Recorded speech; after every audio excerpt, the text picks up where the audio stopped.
Hello, world, and welcome to my Supreme Voyage, Episode 1. A little about me. I was born in Boston, raised, um, raised in an abandoned house with five brothers, four sisters, mom and dad. We moved when the house burned down when I was around 7 or 8. Moved around for quite a while since then, up until I journeyed out on my own. History of school. I used to love school a lot. I love learning. But there were issues with bullying, not just by other students, but also by teachers that led me away from academics. And I foregoed going the college degree into the workforce. I decided that I wanted to work and figure out what I wanted to do with my life by experiencing it firsthand and finding out what I like and what I don't, what I'm good at and what I'm not. And kind of led me up into where I am today. Today I work in information technology, which I love, and although I didn't see it as being a lifelong career, it has definitely become that for me. I don't plan on stopping or getting out of it anytime soon. I feel I can make the most and biggest changes to the world within this field. The reason that I'm starting this podcast is because I am setting out on a voyage, and this actually started a week ago, but I was super nervous to make this podcast, and I'm not gonna lie, this is part of the reason.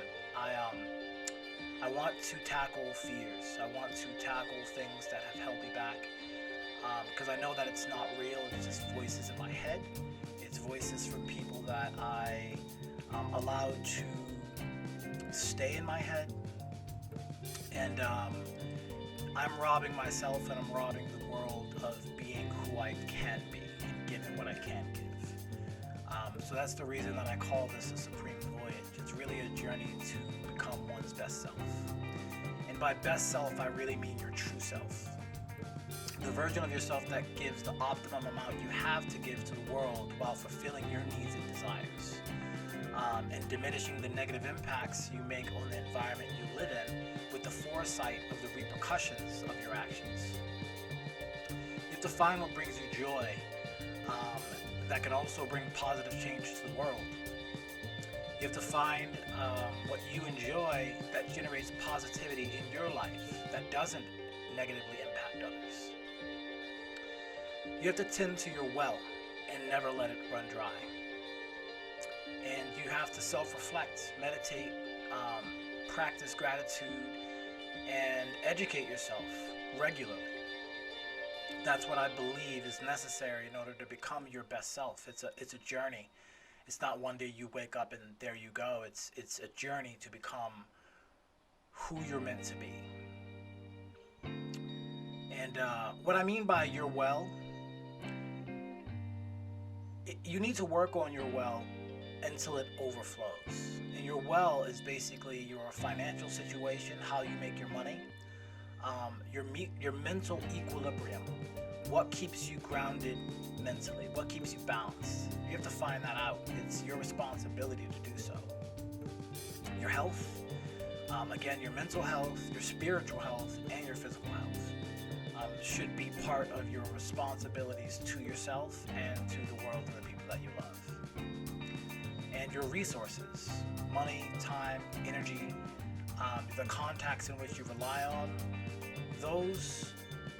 that is what fills your well. And you have to keep your well full. And what I mean by that is, if your well runs dry, how can you then give anything to anyone? How can you do what needs to be done for yourself, your family, your loved ones?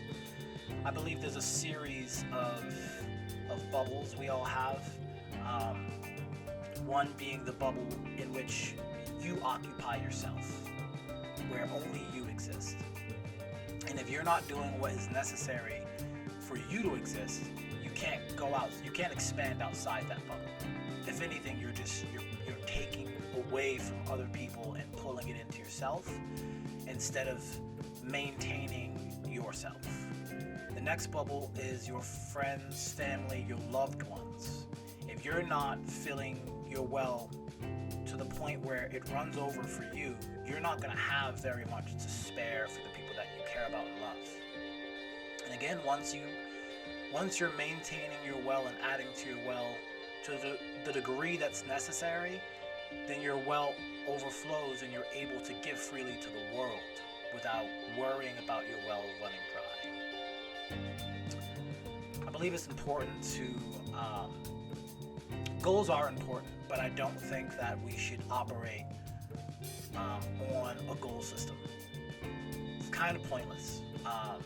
And what I mean by that is, once you set up a goal and you fight in order to achieve the goal, what's next? Because all that passion and motivation and desire, it dissipates once you've actually reached your goal.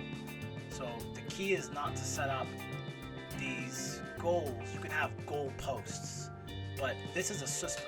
It's a lifelong journey to become your best self. And your system is going to help you to reach that. And your system defines you. Your system is basically your ongoing habits, what you do when you wake up, what you do throughout your day, how you react to specific things, the foods you go to when you're hungry. These are all microcosms of the larger system. And the larger system is going to be these days added up.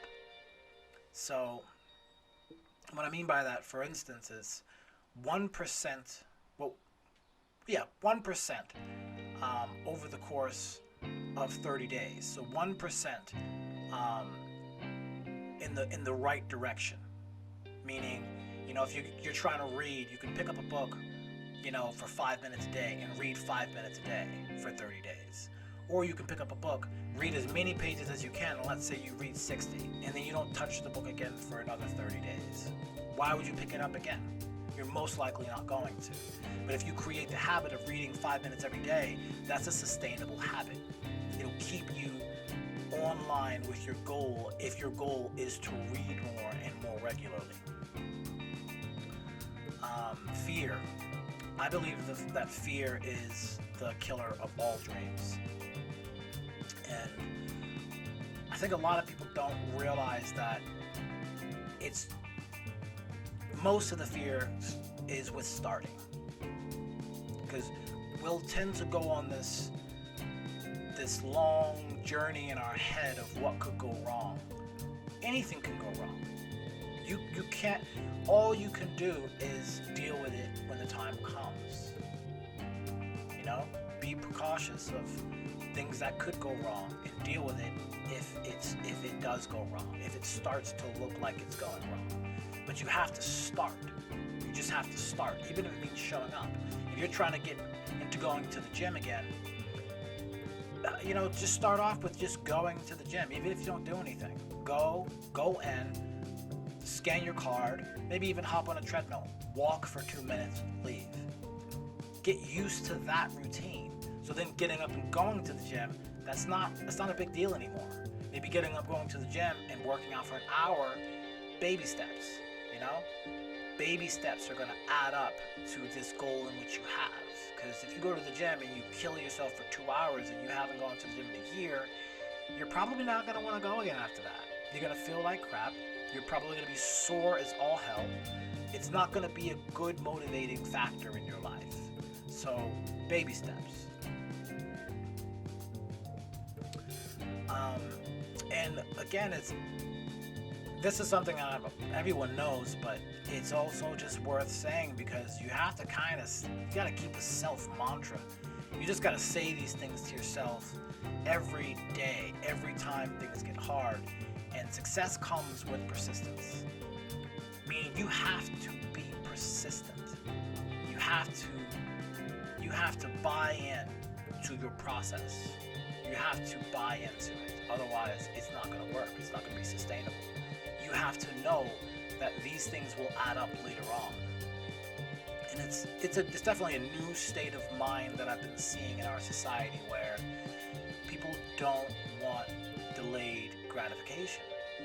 They want it now. They do one workout, they wanna see fat loss, they wanna see muscle put on, and it just doesn't work that way. It's about persistence. You have to reach that plateau. That's the only time you're gonna see change, is once you reach that plateau.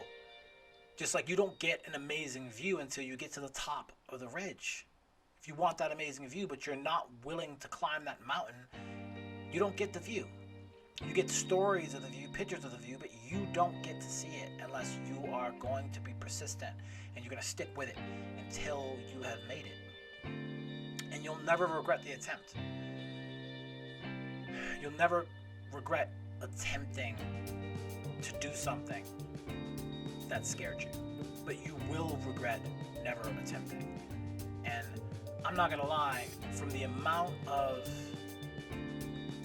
interviews I've seen, the amount of stories I've read about the elderly on their deathbeds, and what they have to say in regards to what they regret, it's always what they haven't done. I have never once heard one of the regrets for what someone did do, but I've always heard regrets about what they never got to do that they wish they did. And you have only a certain allotted time in life, only certain windows open in life where that's the time that you need to go forward. You have to move forward and you have to reach for that goal. Because once the time passes and you no longer have that opportunity, you're gonna regret it. And I don't think a life of regrets is worth living. So I am going to be moving forward with my life and my fears. And I'm sure I have some of the same fears that you guys have, and then probably some that I might be uniquely affected by. But I definitely have an issue with my confidence in terms of my intelligence. And I always believed that, well, I've always believed that I can learn anything I want. I can learn anything I put my mind to learning. But at some point in my life, that belief slipped away from me. And I'm not gonna take it sitting down. So I am now learning coding. I started last week. I want to get into programming and designing my own programs. I will be studying electrical and mechanical sciences, because I always have ideas for things that I would love to create. And one of the largest reasons I never did anything in the past in terms of creating the things I think of is because I always believed I just wasn't smart enough to do it. I just didn't have the knowledge, and to obtain it would take several lifetimes. But that's just a cop-out. So I'm not going to allow myself to talk myself down anymore, be the negative voice in my own head. So I'm going to learn some 3D design programs, and I'm going to start to build the things that I see in my head that I believe could make major changes in the world that we live in today. So I will be tackling the notion that I do not have the intelligence to learn coding and be an inventor. I will also be making music. I can tell you right now, I love to sing, but the idea of singing in front of anyone that has not heard me sing is terrifying. So I started writing a song last week. I'm going to try to finish it this month, and I'm going to create a music video for it, film it, edit it, do the whole thing, release it. And I like, just saying that right now gave me like heart palpitations, because I guess this is another fear that I have that is definitely not unique to me, but the fear of being judged by others. I feel like I'm always being judged for what I do and what I don't do. But I have to keep in mind that nobody knows me. And it's not anyone's fault, it's my fault. And it's because I'm afraid of people really finding out who I am, because I feel like I'm not someone who will be taken at face value for who I am. Like I can't just tell people, like, you know, I choose to be happy. I believe happiness is a choice. Happiness is not about your situation. It's a choice that you make regardless of the situation. It's kind of the one thing that someone can't take away from you is your decision to be happy. Because you can have nothing and decide, I have nothing, but I have my life, I have my family, I'm alive. And that can make you happy. Or you can be unhappy because you don't have a car. Like, you can always get a car. It's not going to make you happy, and it's not going to make you sad if you don't have one. Like these are things that are fully within your control, the power of decision. Even this podcast, I am terrified to put this out. I've been having an ongoing discussion with myself over whether or not I should even read the comments. But I welcome conversation. I just had a conversation with my mother recently in regards to me leaving Boston, and her reasoning for it was, you need to get away from people who think that they know you so well, and they put you in this box, and you feel like you need to, be a certain person. You need to leave Boston so you can reinvent yourself and be who you're meant to be. And when she said it, I was like, wow, I know you're right, but exactly what you're telling me to do, I haven't even done it here. I've allowed people to think that they know me, knowing that they don't know me, because I'm more comfortable with people not knowing me.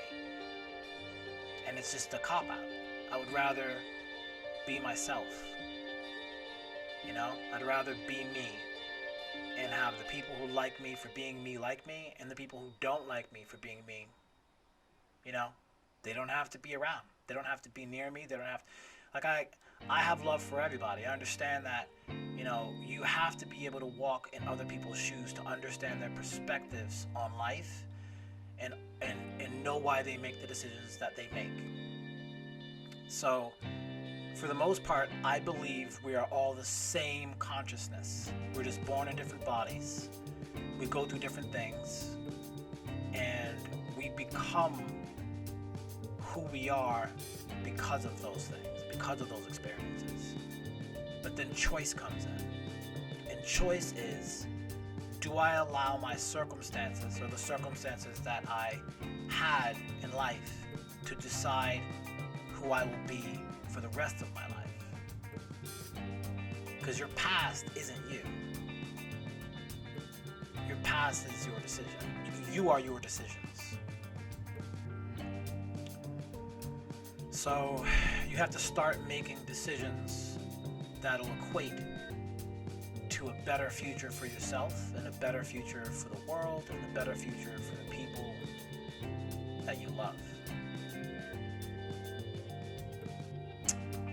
I'm going to be working out regularly. I hate working out from home, but you got to make the most of it.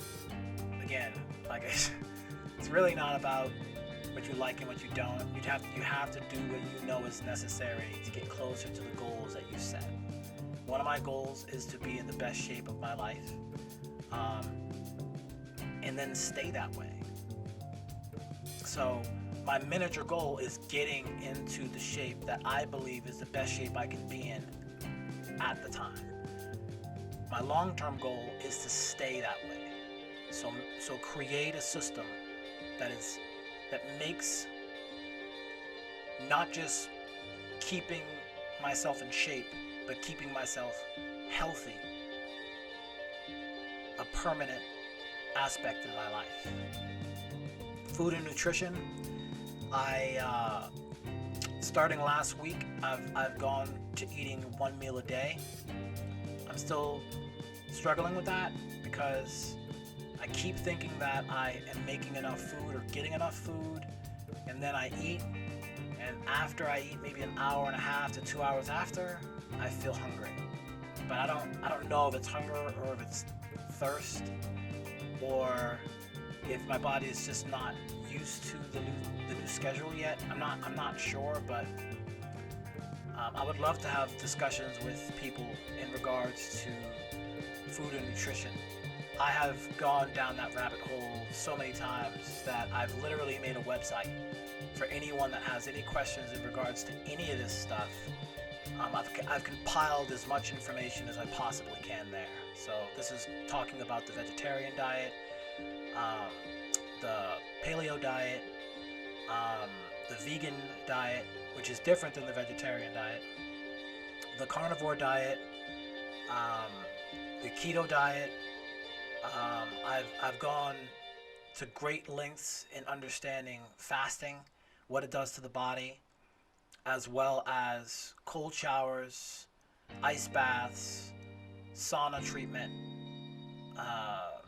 everything that I can get my hands on. I'm studying vitamins and minerals, what we get from our food, how all of what we eat and what we consume equates to our health, because it is not a lie that you are what you eat. Every cell in your body gets replaced roughly every 7 years, meaning the food that you eat over the course of 7 years literally is what your body is made from.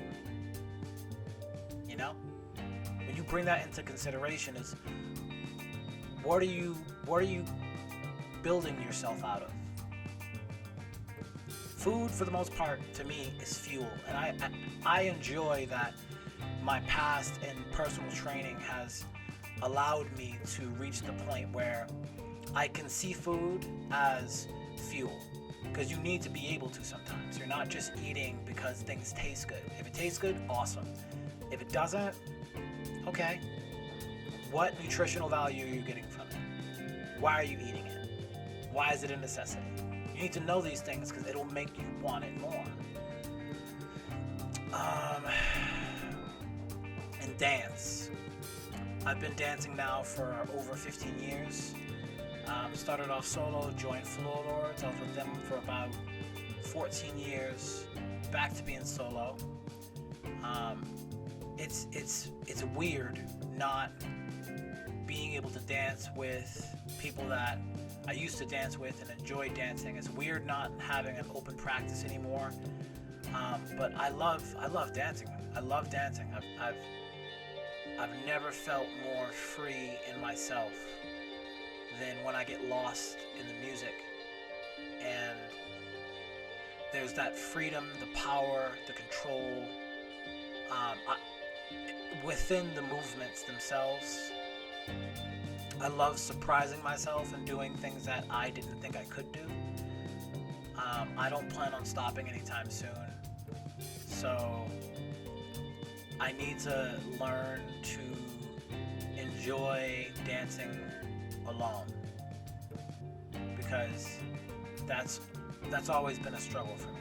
I can practice alone, but dancing, really dancing alone, I don't think I have enough experience with. I haven't dove deep enough.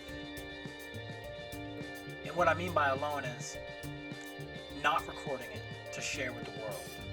Just you, just the music, and that's it. Because then the question is why? Why do you dance? Are you learning how to dance to impress others? Or are you learning how to dance to further express yourself? And I know that for me, it's definitely a combination of things, because I love being able to express myself through dance, but I also love the science of it, and I love how people are affected by it. I love how people are affected by watching dance. So if I can dance and get total euphoria by dancing, and I can entertain and inspire people by dancing. Dancing is something that I should be doing and I need to do more of. I need to prioritize. So I'm going to create a schedule for myself for working out. Well, I kind of already have one, but I'm gonna create one and put it on paper so people can see what I'm actually doing. And I would love to collaborate with some people. So if you also are on the same route of progression in life, or you're trying to, or you're just looking for inspiration, or you're looking to inspire, please contact me. But I'll tell you this much right now. This is one of the things that I have used as a means to trump motivation. Because motivation is for me, it's crap. I don't need to be motivated to do something. I just need to know what my actions equate to. And one of my secrets for that is changing your perspective on work and play. In my book, there is no such thing as work and play. It's just work and work. Because even play is work when you really think about it. You know, you might not want to go to work and sit at a computer and have to answer emails and make phone calls for 8 hours a day. But in the same breath, you'll go to a basketball game and play basketball for 3 hours, with a group of people. The amount of actual work you put in that basketball game was probably 10 times the amount of work you put into that one day of sitting at your desk. That being the case, it's not really about the work. It's about the work you want to do versus the work you don't want to do. And when you start seeing it that way, it becomes really easy to analyze the outcome of your actions. So, what do I need to do? Okay. What's going to happen if I don't do it? What's going to happen if I do it? That's it. And it's the same for me. That's how I look at all of it. So I could think to myself, I want to go bike riding. That's fun. And it is fun. I love bike riding. But at the same time, bike riding is a ton of work. So in that same breath, I will think to myself, I want to go bike riding. That's fun. But that's fun, but work. Is there something else that I also should be doing that's more pressing, that's work, that I don't consider to be fun? Because if I can do something and then go bike riding, then I'm giving myself the ability to get something done that I don't want to do, and then do something that I want to do that's still work. It works for me. Give it a try, see if it works for you. It's a mental thing. It's just about changing your perspective. I have an example for it that I believe is perfect, but maybe a little inappropriate in this time frame. I'll share it at a later point, maybe. But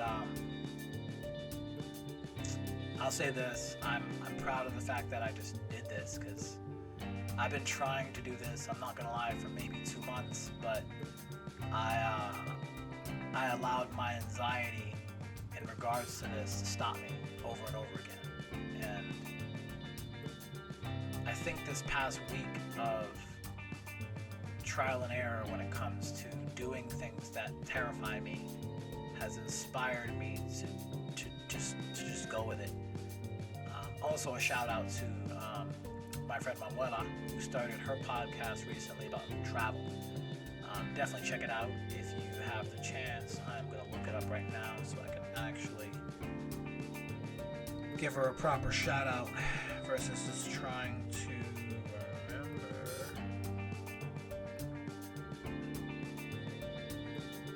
I'm not going to find it. I'll remember next time and I'll shout it out. But again, I'm open to collaboration. I'm open to people reaching out for any reason, even if you just want to talk. This is also, I find, kind of funny. So I am definitely someone who, I'm not a fan of hearing complaints. Not really complaints, but if you are complaining about something that you're not doing anything to change, I'm probably not the best person to talk to about it. If you're doing everything in your power to change it, but you just want to vent, all for it. I am all about positivity. I understand negativity is also, it's yin and yang. So there is no just positive and no negative. There's no just negative and no positive. It's all about how you perceive it, and it's all about understanding that they both exist. You really can't just have the good without the bad. So, again, reach out if you want to talk. I'm gonna release another update next week, next Saturday, and that'll be following what's working for me and what's not. And I'm gonna record some of the workout sessions and some of the dance sessions. And it's mainly for accountability because I have not been dancing. I really want to, but I have not been dancing at all. So I want to. I need to force myself into an uncomfortable situation until that uncomfortable situation becomes comfortable. Because I need it. And again, until next time on Supreme Voyage, I'll talk to you guys later. Peace.